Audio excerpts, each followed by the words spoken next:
গোলাম মোল্লার অনেক প্রসঙ্গ কিন্তু শুনলাম, ডক্টর তুহিন মালিক আপনিও শুনলেন। বাস্তবতা কি আর কল্পনা কি আমি জানি না, সেটা পুরোপুরি আপনি হয়তো কিছুটা অনুধাবন করতে পারছেন। আমাদের কাছে মনে হয় আসলে সব মিলিয়ে আমরা কোন দিকে যাচ্ছি। প্রথম এমপি সাহেব সুন্দর উপমা দিলেন, নক্ষত্র থেকে উনি জ্যোতির্বিজ্ঞানেও চলে গেলেন এবং জনপ্রিয়তা ঊর্ধ্বলোকেও চলে গেছে এবং উনি কিংবদন্তি বললেন প্রধানমন্ত্রীকে। আপনি বললেন কিংবদন্তি, উনি বললেন উনি বলেছেন হয়েই গেছেন, উনি বলেন হয়ে আছেন। এটা তো আমাদের জন্য আসলেই সৌভাগ্য জাতির জন্য। এবং উনি সরকারের 3 জন মন্ত্রীর কথা বলেছেন, 2 জন বর্তমান মন্ত্রী, একজন নাসিম সাহেব সাবেক মন্ত্রী, ওনাদের কথার ভাষা বলেছেন। একটা তো ঠিক আছে, বারবার ক্ষমতা আসা, বারবার লিডার অফ দ্য অপোজিশন হওয়া, কখনো আবার পজিশনে থাকা, এটা এক ধরনের কিংবদন্তি তো বটে। গত অনেক বছর ধরে তো দুই নেত্রী দায়িত্বপূর্ণ একটা অবস্থানে, সেখানে তো আমাদের কোনো আপত্তি নেই। কিন্তু যে 3 জন মন্ত্রীর কথা বললেন, আমি তো ব্যক্তিগতভাবে বিশ্বাস করি ওই 3 জন মন্ত্রীর চেয়ে অনেক বেশি জনগণের কাছে পপুলার একজন মহাজোটের এমপি গোলাম মোল্লা রনি।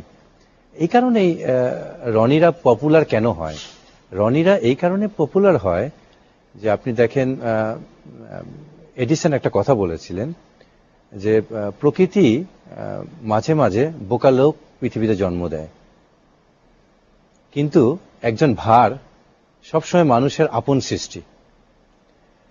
তো যে সমস্ত লোককে দিয়ে ভয় দেখানো হচ্ছে জাতিকে, এবং যারা মাননীয় প্রধানমন্ত্রীকে কিংবদন্তি হতে দিচ্ছে না নিজস্ব কারণে, তারা জানে যে জনগণের মুখোমুখি যাওয়ার মতো সাহস কিংবা অবস্থান তাদের নেই, এবং দ্বিতীয়বার ক্ষমতায় আসা কিংবা নিজে এমপি হয়ে আসাও সুযোগ নেই, কিংবা তাদের পিঠে অর্থের বোঝাটা এত ভারী যে এইটাকে জনসম্মুখে খুলে গেলে হয়তো থলের বিড়াল বেরিয়ে আসবে, এটা কালো হোক সাদা হোক যেটাই হোক। এই কারণেই সমস্যাটা। আর উনি যেভাবে স্তুতি গাইলেন, এটা হতে পারে উনি সরকারের এমপি। ল্যাটিন একটা প্রবাদ আছে যে আপনি যদি সবসময় খোড়াদের সাথে থাকেন, তাহলে এক সময় আপনিও খুঁড়িয়ে খুঁড়িয়ে হাঁটতে শুরু করবেন। তো এটা দলের মধ্যে থাকলে, সরকারের মধ্যে থাকলে এই অনুভূতি তো আসেই। কিন্তু সরকারের একদম শেষের দিকে দেখেন, হিটলারের মতো কত বড় শাসক পৃথিবীতে, হিটলারের ডান হাত ছিলেন একজন হেনরিক হিমলার, একদম সবচেয়ে বিশ্বস্ত লোক ছিলেন।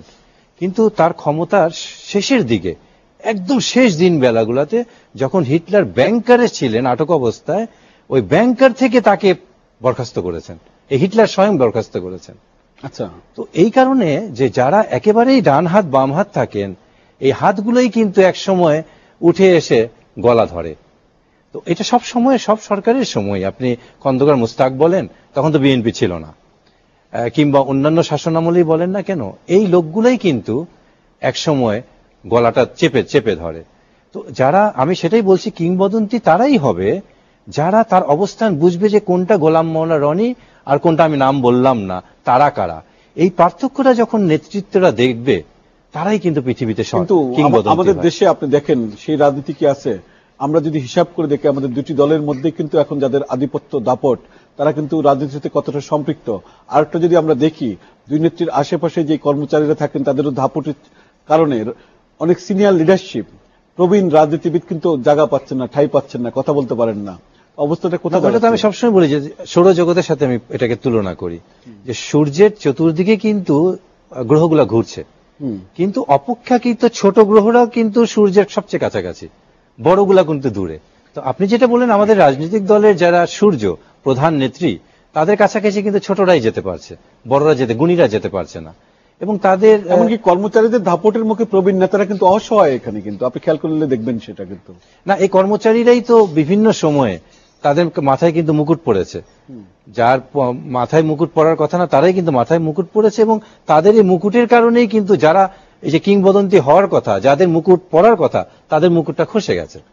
এখন আমাদের, উনি যেটা বললেন, আর একটু যোগ করছে আপনার সঙ্গে, দেখবেন যে এরাই কিন্তু ব্যবসা বাণিজ্য করছে অবাধে কিন্তু, এবং শুধু ব্যবসা বাণিজ্য করছে না, কিন্তু তারা কিন্তু দায়িত্ব থেকে, যেখানে একজন কর্মকর্তা হওয়ার পর একটা শীর্ষ পর্যায়ের অফিসে কোনোভাবেই কিন্তু সম্ভব না, কিন্তু তারা ব্যবসা বাণিজ্য করছে। দলের বিরোধী দলে থাকলে সুবিধা হলে মনোনয়ন বিক্রি করতে সুবিধা হয়, সরকারি দলে থাকলে সরাসরি সকল ব্যবসায় সম্পৃক্ততা করা যায়। অনেকে আগে রাখতেন রাগ ডাক করে, আত্মীয় স্বজন পাড়াপড়শির নামে রাখতেন ব্যবসা বাণিজ্য, এখন নিজেরাই সবাই নিজেদের নামেই রেখেই করলেন বা করছেন। কিভাবে দেখেন সবকিছু? না, এখন তো যেটা হচ্ছে যে আপনি ওই যে আমি বলি স্তুতির রাজনীতি, তোষামতের রাজনীতি। ওই যে বলে না, তেল যত বেশি আপনি তেল মারবেন এবং প্রশংসা করবেন, যার ফলশ্রুতি দেখেন বিশেষ করে দুটো দলেই কিন্তু যারা একটু প্রাজ্ঞ লোক, বিজ্ঞ লোক, তারা কিন্তু দুই দলে নেই। বিশেষ করে এই মহাজোটের কথা তোফায়েল আহমেদের মতো লোক, এরকম senior leader তারা কেউ কিন্তু নেই। একেবারেই নেই, কারণ তারা ওই তোষামতের জায়গায় যেতে পারবে না। এই যে সূর্য, গ্রহ, চন্দ্র পর্যন্ত ওই অবস্থায় নিয়ে যুক্ত যাওয়া। হবেন। হ্যাঁ, আমি আসবো আপনার কাছে। গোলাম মাওলা রনি, এই প্রসঙ্গে আপনার বক্তব্য কি? না, আমার বক্তব্য